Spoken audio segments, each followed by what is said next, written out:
O First Berserker Kanzan, ele é baseado num universo de outro jogo, né, que é o Dungeon Fighter, que ele tem jogos de luta, tem um MMO lá de 2005, que eu particularmente nunca tinha ouvido falar. Isso aqui, entretanto, ele se passa totalmente à parte, ele se passa 800 anos antes do início do Dungeon Fighter, e tem toda uma história relacionada ao jogo. Aqui a gente joga com o General Kazan.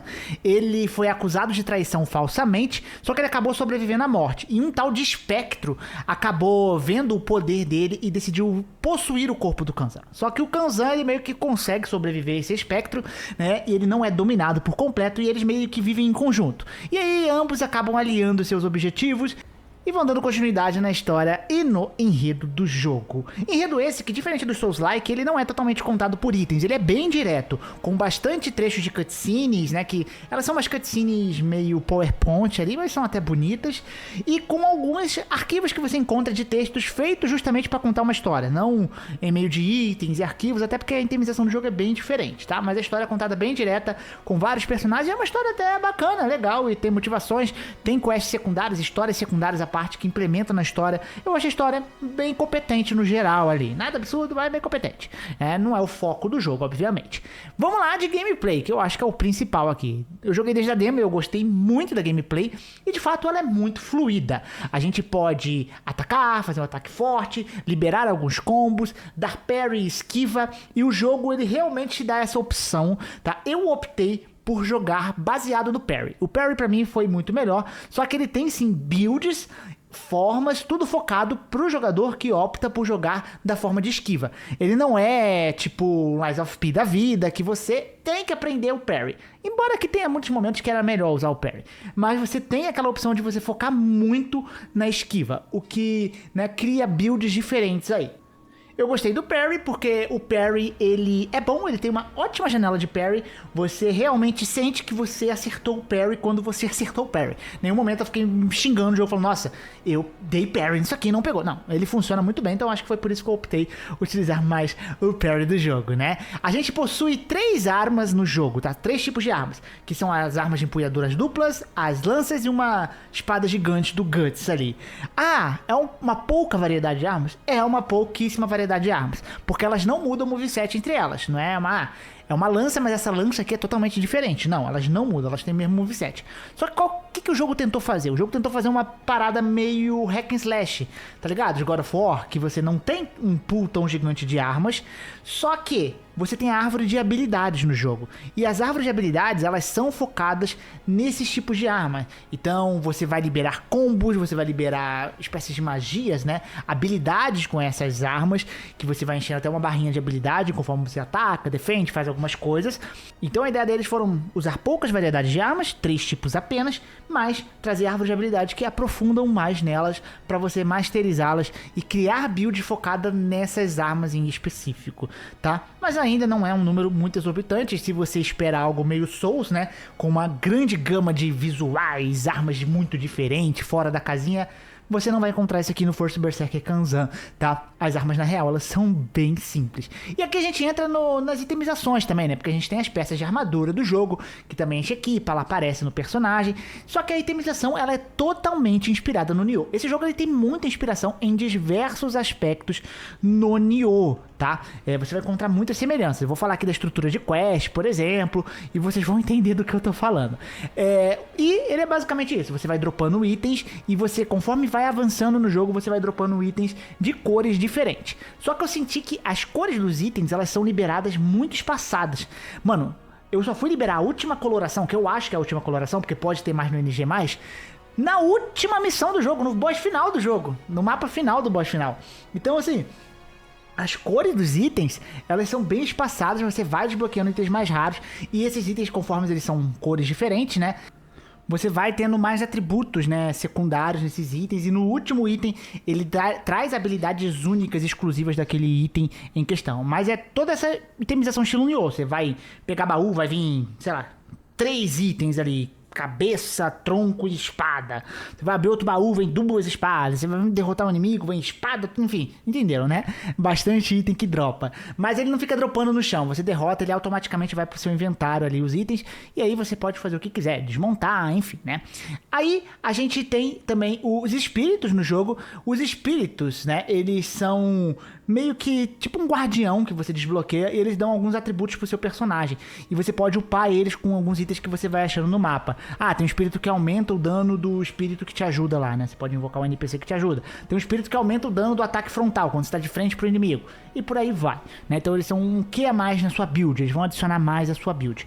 E aqui a gente tem a estrutura de missão do jogo. Ela é igual Nioh. A gente tem as pedras do jogo, né? Só que diferente ali você tem uma hub. Você realmente tem uma hub que lembra muito ali o Nexus, Firelink Shrine, né? Onde muitos NPCs vão pra lá, o ferreiro, tá tudo lá. Essa hub ela é meio que dividida em duas. Tem a parte dela do submundo e a parte dela do mundo dos homens, que você troca ali rapidinho. E nessa hub você vai selecionar as pedras e você vai pra missão que você quer fazer. E aí ela é dividida nesse estilo Nioh. São vários pontinhos no mapa, você tem a missão ali que você vai fazer. Você vai entrar, você vai progredindo na missão, você termina com o boss final. O level design do jogo é bacana, né? Funciona ali dadas as devidas proporções. Você desbloqueia atalhos, você dá mais volta, etc. Você fala, opa, saí aqui e tal, né? É um mapa agradável de explorar. E você tem as sidequests, que as sidequests fazem igualzinho o Nioh faz também, né? Você vai desbloquear a sidequest, que é o quê? Você vai voltar naquele mapa que você já passou, você já terminou, e aí você vai fazer a sidequest. Só que aquela sidequest, ela vai te colocar, às vezes, num ponto diferente do mapa, o mapa vai estar com uma estrutura, às vezes, um pouco diferente, mas é aquele mesmo mapa que você passou durante aquela missão. Às vezes você vai, sei lá, começar lá no final do mapa e vai fazer o caminho inverso dele, elas são bem menores que as quests principais, e aí você vai ter um boss no final dessas missões, tá? E essas missões secundárias, os bosses finais dela, elas são bosses simples, eles não apresentam chefe novo basicamente pra você, são todos reciclagens, seja de inimigo ou de boss que você já enfrentou como principal, e eles voltam ali com uma nova tipagem, uma nova, às vezes, visual, mas você sabe que é aquele boss, então ele não apresenta boss novos, diferente da missão principal que apresenta os chefes legais, né? Então essa é mais ou menos a estrutura do jogo, ele é bem parecida com o do Nioh, né? E a gente tem os inimigos, variações, varia, não varia os inimigos, né? Então, os inimigos, eles são mais ou menos, não é muito variado na real, né? No começo, sei lá, até um pouco da metade do jogo, você sente ele apresentando os inimigos novos, né? Mas depois, mano, até o final, de vez em quando entrava um inimiguinho novo. Opa, esse aqui é novo, mas todos eles eram repetidos. Então, era a fase que tinha meio que temática. Pô, essa fase é a temática dos inimigos cavaleiros. Eu já sabia que seriam todos esses combos de inimigos cavaleiros. Ah, essa temática são inimigos tipo mortos-vivos, ou esses inimigos aranha. Às vezes eles misturavam um pouquinho a temática, mas você tinha tipo um conjunto de inimigo pra cada fase, sabe? E não muda muito isso. Você não é surpreendido com uma grande variedade de inimigos, nada do tipo, né? Tem alguns mini-chefes que repetem pra caramba também, ou são chefes que viram meio que mini-chefe, ali acontece, né? Então, a variedade de inimigos é bem ok, assim. Eu não senti tanto desgaste, talvez pelo fato de que a posição dos inimigos, o posicionamento deles, ficou muito bom, na minha opinião. Poucas fases que realmente você fala, nossa, os caras exageraram um pouquinho aqui nesses inimigos desgramados. A grande maioria tem uma cadência de inimigo muito boa, um posicionamento muito bom, que você passa realmente, você vai passando, você vai tendo cuidado pra passar, etc. E poucos momentos eu falei, putz, eu vou correr essa parte porque tá insuportável. Cara, foram pouquíssimos momentos que isso aconteceu, né? Os inimigos, eu achei que a posição dele ficaram ótimas, né? E às vezes quando você acha que, pô, parece que eu tô indo muito longe, será que não tem algum atalho aqui? Aí você vai e procura esses atalhos, porque às vezes com atalho você vai ficar o caminho muito mais fácil pra você. Os chefes do jogo são muito legais, da campanha principal, cara, gostei demais, a maioria deles são excelentes. Tem um que eu achei muito da hora, e ele se inspira num jogo da From Software aí. Quem jogou vai pescar quando enfrentar ele, né? Ele tem uma animação, uma segunda fase maneira e tal. Pô, gostei pra caramba do visual. Agora os chefes das missões secundárias, como eu falei, eles não são novos. Eles reciclam pra caramba mesmo. A missão secundária é realmente algo que eles falaram, é reciclado. Isso aqui vai ser uma missão reciclada, mapa reciclado e bosses reciclados, tá? Mas os chefes principais, toda vez que você vai jogar, é novo. Não tem nenhum momento que eu senti desperdiçado. Opa, de novo esse chefe aqui? Não. Não, na missão principal não. O jogo tem alguns coletáveis também, que são os potinhos, que é igualzinho os Kodama do Nioh também, faz barulhinho, eles ficam escondidos, e você troca isso por alguns itens interessantes no jogo. E tem também um outro colecionável, que é tipo uma pedra que você tem que quebrar, e essa pedra você troca com uma NPC, que ela vai aumentar ou a sua cura, né, do seu item de cura, ou ela vai aumentar aí o número de coisas que você acha, né, de moedas que você acha pra upar o personagem. Aí você tem que ir escolhendo a cada 5, você pode fazer o upgrade, né. Então, mais ou menos, é essa a estrutura toda do jogo, né? Você vai ter a hub, você vai na missão, selecionar a missão, vai fazer a missão, vai liberar missões secundárias. De vez em quando, alguns NPCs do mapa vão falar com você e vai abrir uma missão secundária, você vai lá na pedra novamente e procura aquela missão secundária. Você pode repetir missões e chefes se você quiser, até porque tem alguns itens que é meio farmável, você precisa dar uma leve farmadinha. Nada muito absurdo, eu não senti nenhum momento farmando muito no jogo. Mais ou menos, tem os farms ainda do jogo, né? E a gente tem os espíritos do jogo, que é onde eu farmei um pouquinho, porque esses espíritos, eles servem pra te ajudar durante a boss fight. Só que esse espírito, cara, é complicado, porque assim, na demo eu achei ele muito forte. Aqui os espíritos são inúteis, porque eles basicamente, eles são inimigos da esquiva, eles ficam defendendo o tempo todo. Tem uns bosses que tem um ataque que é tão forte que o ideal é sair de perto, correr. Ele fica lá defendendo, e aí ele morre. Então acontece muitas lutas do espírito morrer muito rápido. Mas você pode, né, fazer igual o Nioh também. Tem uns espíritos que você invoca eles e você pode lutar com esses espíritos. Eles são parecidos com o seu jogador, né? Eles têm, às vezes, ele tem as mesmas armas, né? As 3 tipos de armas ele pode ter. E você vai enfrentar ele e ele vai dropar um itemzinho. Esse itemzinho serve pra você invocar esse espírito, mas também para fazer o upgrade nele. Então você dá uma farmadinha nesses espíritos, ele dropa alguns itens também, mas você farma para poder tentar upar o espírito para ele ficar melhor. Spoiler, não fica tão bom assim. Ele quebra um pouquinho o galho em alguns casos, por exemplo, eles conseguem distrair a primeira fase do boss. Aí eu fico satisfeito. Mas em muitos casos eles morrem muito rápido. Principalmente se tu tá no começo, você vai sentir que o espírito é inútil. Tem um boss do começo que tava até na demo, que é o dragão, que ele soltou um espiral de vento. Aquele espiral de vento, se você ficar dentro, não importa o quanto de defesa você tenha. Você vai morrer, você tem que correr. E o espírito fica defendendo. Então a IA do espírito é muito zoada, tá? Então você vai se frustrar um pouquinho com ele. Em alguns momentos ele ajuda, em outros momentos ele não serve pra porcaria nenhuma, né? Aí o upado melhora um pouco. E vamos pra dificuldade do jogo, porque eu acho que isso aqui é um tópico muito interessante, porque esse jogo aqui vai separar os homens dos meninos. Esse jogo aqui, mano, Lies of P a gente tem Lies of P Kanzan, mano. O Kanzan é difícil, tá? E o Kanzan, ele tem uma estrutura um tanto diferente, que é o que? A estrutura do Kanzan é uma estrutura, né? Ele é um Berserk, The First Berserk. A estrutura é você ser sangue nos olhos. Você tem que ser agressivo nesse jogo. Se você ficar lutando com o inimigo, ficar lá de parryzinho, pim, pim, pim, bate. Ou esquiva, bate. Igual você faz nos Souls, você vai ficar 5 horas no boss. Porque os bosses desse jogo, eles têm muita vida. Então eu fiz um paralelo, tipo assim, ó. Pensa no Elden Ring. Nos bosses principais do Elden Ring. Pô, tem uns que são difíceis, né? Agora, pensa neles com o dobro ou o triplo de vida. Esses são os chefes do First Berserker Kanzan. E, mano, eu acho que teve 1 ou 2 no máximo que eu falei, beleza, esse chefe foi fácil. O resto, todos os chefes, era um aprendizado. Você ia aprendendo numa paciência. Aí eu, vou fazer as missões secundárias, vou dar uma farmada, vou melhorar minha build, né? Eu comecei a montar uma build mais coesa. Aí eu fui passando, mas ainda assim, era chefe pra papo de ficar quase 1 hora em um boss. Porque eles têm muita vida, né? Isso pode frustrar um pouco, mas ao mesmo tempo, o jogo te faz ser agressivo com algumas habilidades, que você fica sendo agressivo e você consegue ir mais rápido, acelerar um pouco essa luta contra o chefe. Mas mesmo assim ele me dá aquela sensação gostosa, tipo assim, putz, matei esse desgramado, que delícia, agora eu vou ficar mais forte, aí você vai pra próxima missão. Mas eu achei ele um dos seus likes mais difíceis, justamente por isso. Então, se você é um jogador mais tranquilo, esquiva, bate e tal, você vai ter que mudar seus hábitos. Se você é um cara mais agressivo, você provavelmente vai se sentir em casa com Kanzan, então você possa nem achar tão difícil assim, porque eu não sou um cara mega agressivo, né, nos jogos. Mas eu tive que ser. E nesse jogo ele te obriga. Às vezes você acha que não vai dar, mano. Continua descendo o sarrafo no mano. Não espera atacar, não. Entendeu? Então a dificuldade do jogo é bem elevada. Em questão de bosses, porque no mapa, poucos momentos também são muito difíceis. Tem alguns mini-chefes e tal. Mas a posição dos checkpoints são de boa, né? Então passar pelo mapa pra mim foi bem tranquilo em quase todos os casos. A dificuldade fica a cargo dos chefões mesmo, né? Principalmente os chefes que tem mais de uma fase. Que é quando você derrota ele, eles voltam com a barra de vida toda cheia. Putz, é 4 vezes a mais de vida, demora muito, né?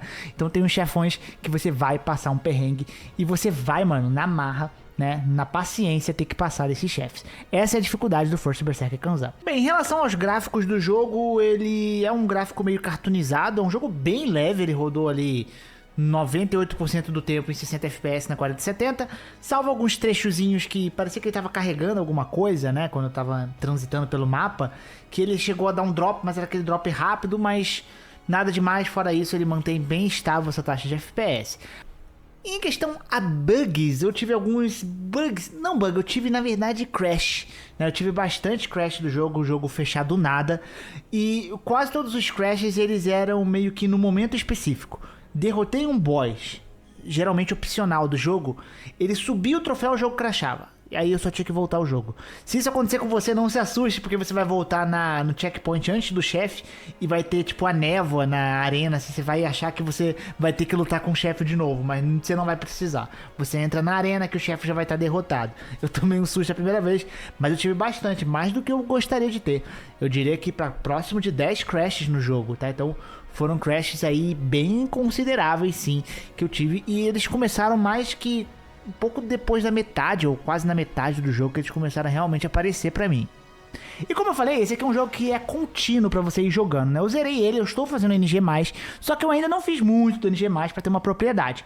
Mas sim, o jogo continua. Você vai ter agora acesso às novas raridades, que eu nem sei se vai ter mais uma raridade depois dessa, né? Que você só consegue lá no finalzinho alguns itens. Você de fato vai ter acesso a essas raridades. E eu percebi que desbloqueia até habilidades novas. Pois é, teve uma armadura lá que eu desbloqueei, que ela desbloqueou uma habilidade nova dentro da minha árvore de habilidades lá. Então, há mecânicas novas dentro da árvore de habilidades, ou seja, habilidades novas pro personagem depois que tu zera, né? E obviamente que, tipo, você zera, o mapa vai continuar no level, a primeira fase agora, né, do mapa, ela vai continuar no level que tu começou, que tu parou, né? Então vai estar level alto, então você vai passar pelos mapas, obviamente, que muito mais difíceis, mas você vai evoluindo mais o seu personagem. Então esse é um tipo de jogo também, que é pra continuamente tu ficar jogando, né? Eu zerei com 50 horas, mas você talvez tenha mais 50 horas pra você fazer um NG+, e brincar, ou se você quiser fazer mais outro NG+, pode ser que tenha muito conteúdo por aí, né? Você cria, é divertido criar builds no jogo, então você vai farmar, você vai buscar o seu set perfeito. Esse é aquele tipo de jogo que você quer buscar a sua buildzinha perfeita,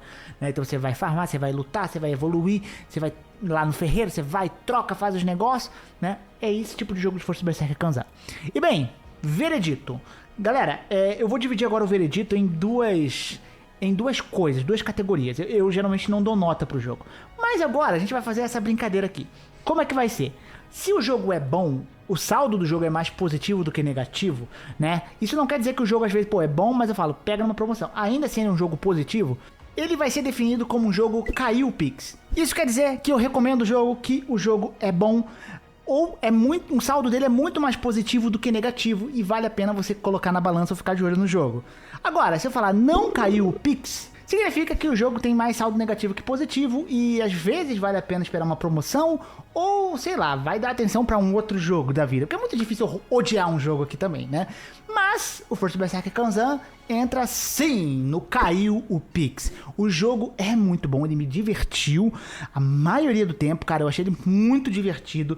Por mais que as lutas sejam suor, árduas e um tanto longa de chefes, buildar no jogo, por mais que você não fique tão discrepante do inimigo, pelo menos nas builds que eu consegui achar aqui, né? Buildar no jogo é uma tarefa satisfatória, é divertido você colocar a sua build na prática contra o boss, você evoluir algum pouquinho, você fala, opa, eu acho que eu evoluí um pouquinho o dano aqui, eu tô avançando um pouco mais no boss. É satisfatório. O combate é bom, o combate é muito satisfatório também, né? Então, o jogo, no geral, ele me divertiu pra caramba. Mas ele tem alguns pontos negativos, justamente, que é essa questão da variedade dos inimigos, que ela é bem pouquinha, né? Os cenários também, eles não variam tanto, assim, eles são bem parecidos entre um e outro. Às vezes o cenário de castelo lá, ou de, sei lá, de construção, você vê que é os mesmos assets, é tudo igualzinho ali o outro cenário, né? Mas ainda assim, me divertiu bastante Força Berserker Kanzan. Eu não conseguia parar de jogar, eu ainda vou jogar mais, eu quero fazer o NG+, ver até se eu faço em live hoje aqui com vocês, né? Então é um jogo que me divertiu pra caramba, mas eu fico com aquele aviso, né? É um jogo que, cara, você tem que pensar um pouquinho, ó. É um jogo bem difícil, né? Tudo bem que ele tem um modo easy, que pode ser que facilite as coisas, mas é um jogo daqueles que ele é um jogo que você tem que ser muito agressivo, então é um boss. Os bosses têm muita vida, né? Então você vai passar a ter muita paciência em muitos chefes, né? E aí você tem que pensar, pô, eu gosto desse estilo, eu não gosto, né? Enfim, Eu gosto desse estilo Nioh de itemização, a lá Diablo, né? Que você dropa um monte de itens e vai montando sua build. Aí você tem que colocar na balança. Mas, no geral, ele me divertiu demais. Muito, muito, muito. Eu xinguei às vezes a mãe dos devs? Xinguei, mas eu me diverti pra caramba no jogo. E é isso, meu povo. Lembrando que o Força Berserker Kanzan tá lá na nuvem. Eu espero que vocês tenham gostado desse vídeo. Um grande beijo, um grande abraço. Um beijo no popô, até a próxima. E tchau, tchau.